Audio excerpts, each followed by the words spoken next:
Dimanche 26 août de l'an 2018, mesdames et messieurs, bonjour. Merci de prendre le rendez-vous de l'invité ce jour. Ce jour, notre invité a pour nom Prince Boris Aké. Il est le président du Parti vert du Bénin, PVB, jeune leader. Il est l'ancien président de l'Union nationale des scolaires et étudiants du Bénin, UNSEB. Il est dans ses studios 2h TV pour nous présenter ce creuset politique qui a été porté sur les fonds baptismaux le samedi 30 juin 2018 et qui est composé essentiellement de jeunes béninois. Boris Aké, bonjour. Bonjour, monsieur le journaliste. Merci d'avoir accepté notre invitation. C'est moi qui vous remercie. Alors, étant donné que vous êtes désormais un acteur politique, vous nous donnerez également votre appréciation de la gouvernance actuelle, celle du régime du président Patrice Talon. Alors, d'entrée de jeu déjà, dites-nous, qu'est-ce que c'est que le PVP?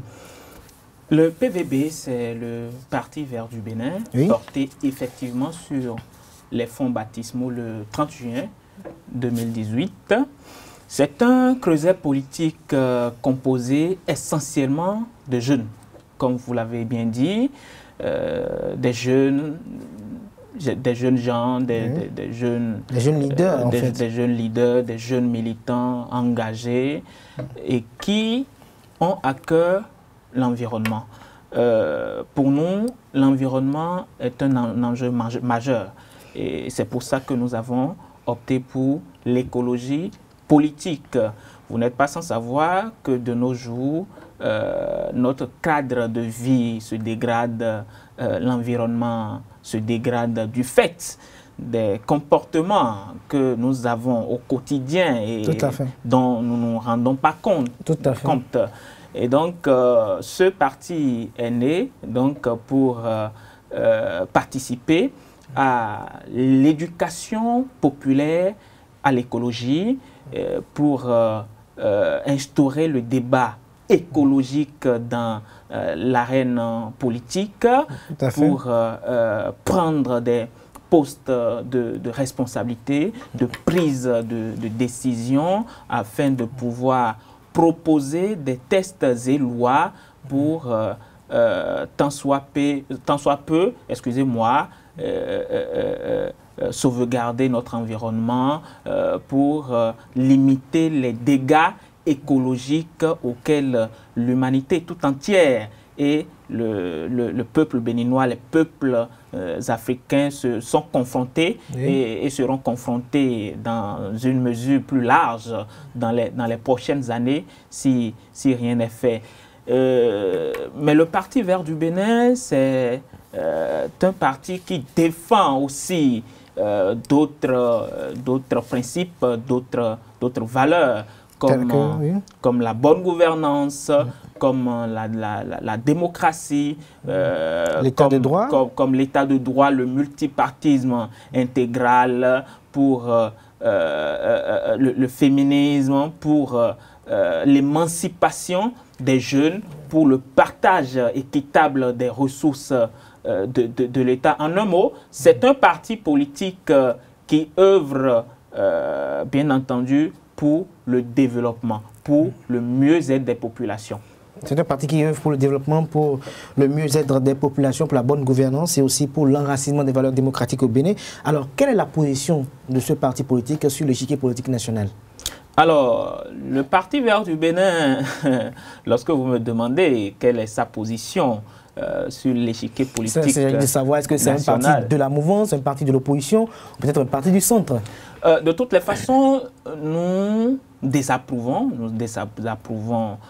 la gestion qui est faite de notre pays depuis bientôt 3 ans.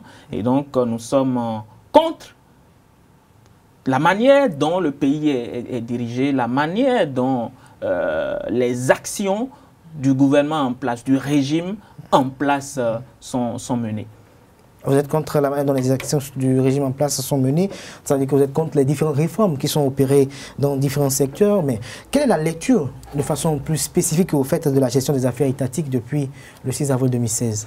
Alors, c'est un secret de polichinelle que le peuple béninois ne s'identifie pas par rapport à la gestion qui est faite de notre pays.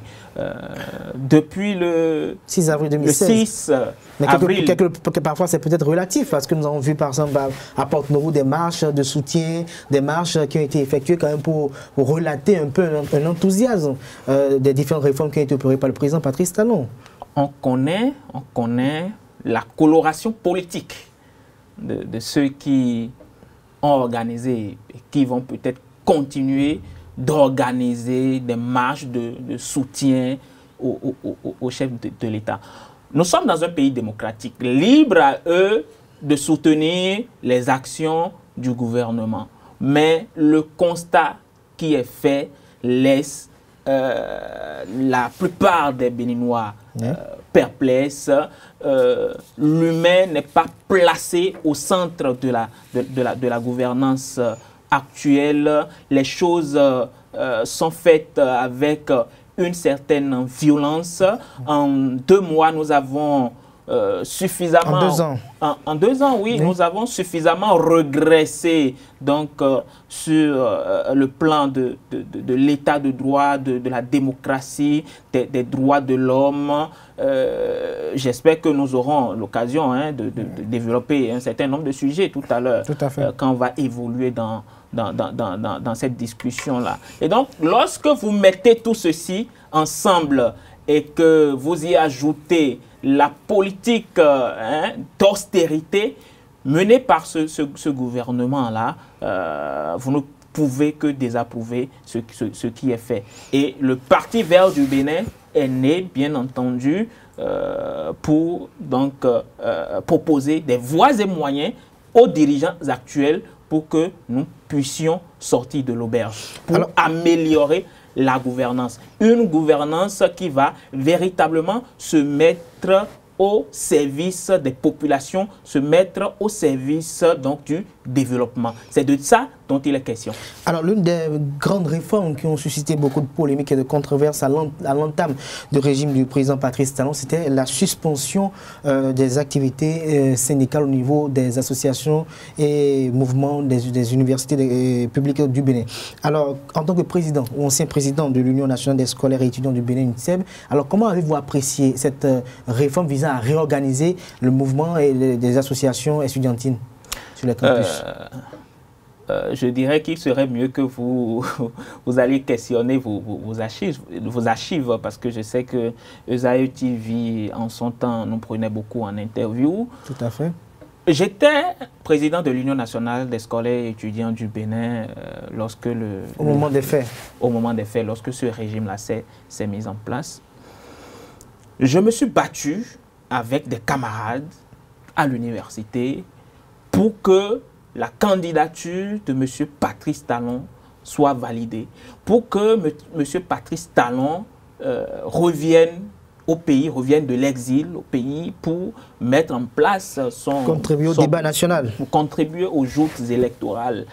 Et j'ai mis en péril, j'ai pris des risques inouïs pour que le candidat Patrice Talon ait accès à l'université d'Abomey-Calavi pendant la campagne électorale pour présenter à la communauté universitaire son projet sociétal. Cela ne voudra pas dire que j'ai soutenu le candidat Patrice Talon. Ce n'est pas ce que j'ai envie de dire.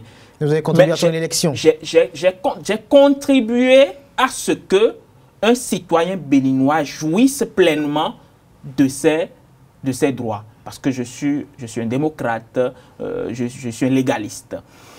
Mais après l'installation de ce régime-là, nous avons essuyé des revers. J'ai été plus que déçu par les mesures liberticides que ce régime a commencé par prendre pour étouffer tout mouvement de contestation à partir de l'université. Avant que M. Patrice Talon ne vienne au pouvoir, les étudiants avaient déjà des desiderata, avaient un certain nombre de revendications sur la table des autorités rectorales ou, si vous voulez, des autorités en charge de l'enseignement universitaires dans leur entièreté et les autorités en charge de l'enseignement supérieur. Lorsque M. Patrice Talon est venu avec son gouvernement, les étudiants ont poursuivi leurs manifestations, leurs revendications, parce qu'ils voulaient donc que l'on apporte des solutions idoines à leurs problèmes. On nous a pris à partie, on nous a taxé de rebelles, on nous a taxé de djihadistes, on nous a taxé de terroristes, etc. et tout. Et on a trouvé des prétextes fallacieux pour tenter de suspendre ou d'interdire le mouvement étudiant.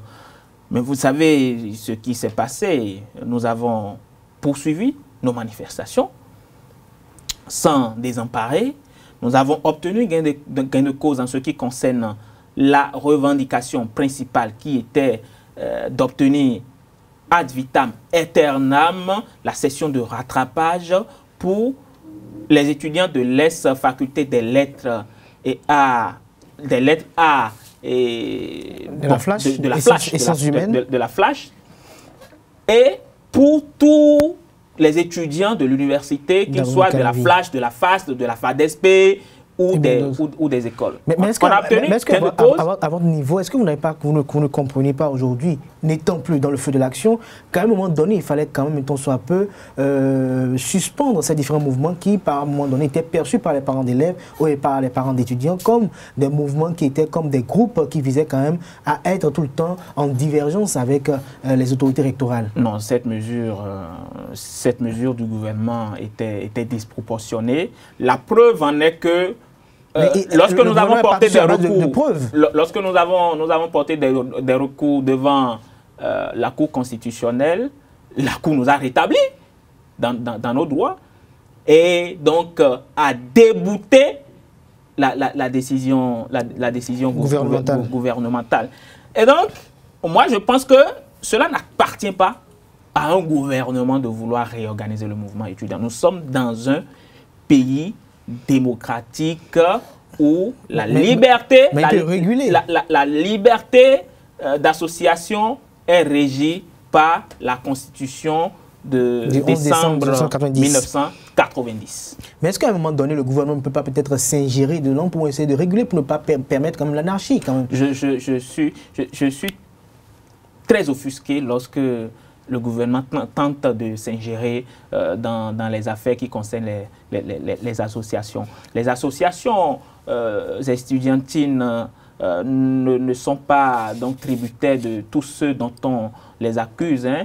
Ceux qui font preuve de violence extrême à l'université, dans les écoles, c'est encore les autorités en charge de ces universités et de ces écoles, hein, de par leurs décisions qu'ils prennent de façon violente, de par donc le fait d'aller donc réquisitionner la police, la gendarmerie pour venir mater les étudiants et les élèves dans les enceintes des universités et des écoles. Alors, ça c'était sur l'université d'Abomey-Calavi. Il y a eu plusieurs réformes qui ont été effectuées par le président Patrice Talon, notamment au niveau de l'administration publique. Nous avons eu l'interdiction des postes téléviseurs. Nous avons eu un peu une discipline aujourd'hui au niveau des différents agents permanents de l'État, à telle enseigne qu'il y a quand même un respect qui est quand même est relaté de part et d'autre. Et on a comme l'impression que l'État est en train de revenir peu à peu dans la cité. L'État n'était pas parti. Puisque à un moment donné, on avait comme l'impression que les fonctionnaires de l'État ne prenaient pas en fonction en fait leur cause patriotique pour laquelle ils sont payés. S'il y a quelque chose pour laquelle j'apprécie bien le président de la République, c'est sa rigueur. C'est le fait qu'il soit très futé. Je reconnais qu'aujourd'hui, dans l'administration publique, les gens ont commencé par exercer donc leur profession avec beaucoup de dextérité, avec beaucoup d'attention. Je salue ces réformes-là. Sur le plan administratif. Sur le plan administratif, que le président de la République et tout son gouvernement, tous les cadres qui sont autour d'eux, sont en train de mener. Mais ils devront aller plus loin parce que le mal est encore profond. Ils devront aller plus loin, pousser le bouchon loin. Ils devront aller plus loin. Encore, l'une des réformes qui est en train de faire jaser beaucoup d'eux, ce sont la réforme liée au code électoral. Nous avons la caution pour la présidentielle qui est en train de passer à 250 millions de francs CFA. Nous avons la caution pour les élections législatives qui est portée à 200 millions de francs CFA par tête de liste. Alors, en tant qu'acteur politique aujourd'hui, probablement vous allez participer peut-être aux élections législatives. Alors, comment appréciez-vous cette réforme du code électoral? Le code électoral en gestation, bon, moi, j'appelle ce test-là tout sauf une loi, tout sauf un code. Et si les députés du bloc de la majorité parlementaire ou présidentielle, peu importe comment on les appelle, le bloc BMP, des 60, le BMP, le bloc de la majorité 60 ou des 62, voilà. S'il en venait à voter ce test-là, nous allons passer de la démocratie à l'argentcratie. Je m'explique. Voilà un pays sous-développé, où des gens, des élus du peuple, pensent que désormais, pour participer au débat public en se faisant élire à l'Assemblée nationale ou en se faisant élire comme président de la République, il faut être fortuné. Mais alors, très fortuné. Il faut être, en un mot, un richissime. Oui. Un pays développé. Or, le Bénin n'a pas inventé la démocratie. Nous sommes en train de faire notre petit bonhomme de chemin en démocratie. Et nous inspirons beaucoup de pays sous nos cieux, dans la sous-région et en Afrique. Mais avec ce code-là, je constate que nous allons régresser. Nous irons en arrière, à une époque lointaine. Stalinienne peut-être. Voilà. La constitution béninoise stipule que les gens participent au débat public de façon libre. Et la charte africaine des droits de l'homme, en son article 2, a renchéri en disant qu'on ne peut pas exclure des gens à participer donc au débat public en se basant sur leur fortune. Donc pour moi et pour nous tous au Parti vert du Bénin, ce test qui est en gestation à l'Assemblée nationale et dont l'examen est programmé pour très bientôt, je pense bien dès demain lundi. Demain lundi, tout à fait. Est anti-démocratique, va contre tous les principes de l'état de droit, parce que nous avons réaffirmé notre détermination dans le préambule de la Constitution à bâtir un état de droit et de démocratie pluraliste. Il y a des citoyens comme moi, comme vous, qui ont quelque chose à revendre, qui ont quelque chose à donner à ce pays-là en participant au débat public, en allant à l'Assemblée nationale, en allant se présenter à l'élection présidentielle. Et donc, pour mettre ce potentiel au service du développement. Il y en a plein aujourd'hui dans le pays, mais qui ne sont pas fortunés. Tout à fait. Moi, je suis président de parti, j'ai 26 ans. Je veux bien aller à l'élection législative pour aller participer au débat de haut niveau qui se mène là-bas. Parce que l'Assemblée nationale, c'est le cœur quand même de notre démocratie. C'est là-bas que les lois se pensent, c'est là-bas qu'on vote les lois. Donc, à l'Assemblée nationale, on a besoin d'hommes et de femmes de qualité. Tout à fait. Qui sont conscients du devoir qui est le leur, qui sont engagés, qui ont le sens de la probité, de l'équité, du dévouement au service de la nation, etc. Alors, nous sommes à l'ère des grands blocs parce que avec l'avènement du système, de la réforme du système partisan, désormais, d'aucuns diraient qu'il ne devait même plus avoir de création de partis politiques. Tout le monde devait se rallier quand même à l'ère des grands blocs. D'aucuns, déjà, Dame Rumeur fait état de 3 blocs du côté de la mouvance, 3 blocs du côté de l'opposition. Alors, vous, en tant qu'acteur politique, est-ce que vous avez déjà pris contact avec l'un des blocs pour quand même des négociations fructueuses? Ça me fait rire votre question. Parce que nous ne nous reconnaissons pas dans cette aspiration. Cette réforme du système partisan. Dans cette réforme du système partisan. Je vous dirai encore une fois que c'est un test anticonstitutionnel. Et je m'explique. Vous savez, dans les grandes démocraties, vous n'avez même pas besoin de fournir des dossiers de membres fondateurs pour mettre sur pied un parti politique.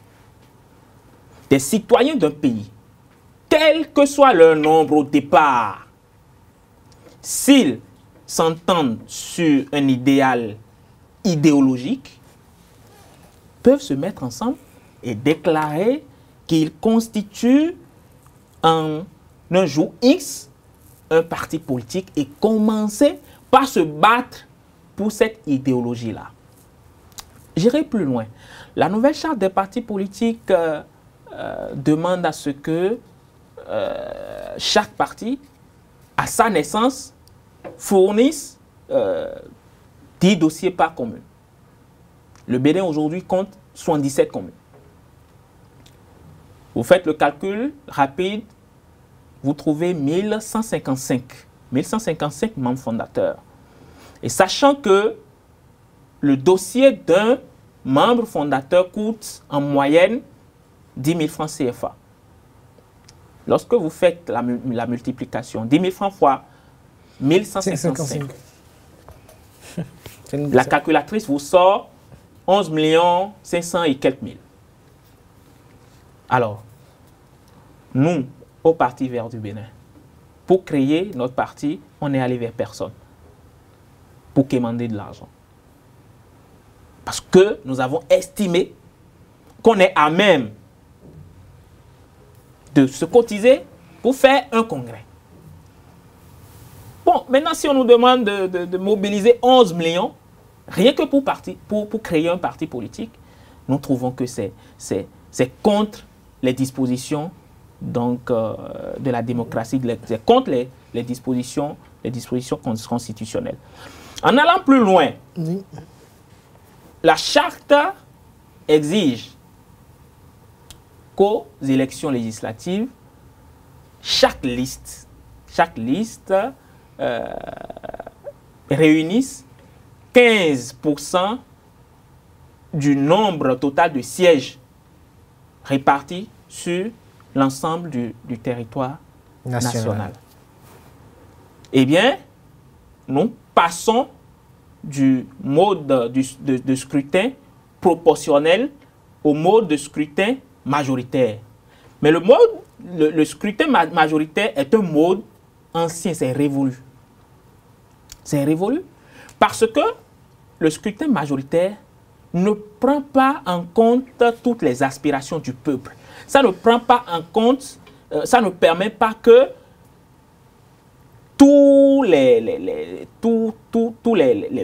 peuples soient représentés au sein d'un conseil, au sein d'une assemblée nationale. Ça favorise ce qu'on appelle entre griffes les grands partis, et puis donc les petits partis, on les met de côté.